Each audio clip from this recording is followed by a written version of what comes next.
పక్కన రాయండి అన్నదండి, పక్కన రండి.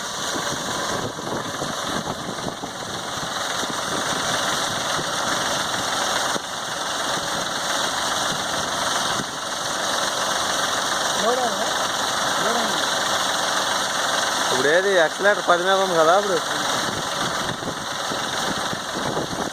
మహేంద్ర ఎంత కొడుతుందా మామూలుగా? అంటే 10 మీద పెడితే ఇంకా స్పీడ్ కొడుతుంది కదా. మామూలుగా 10 మీద అయినా ఎడతారంట కదా.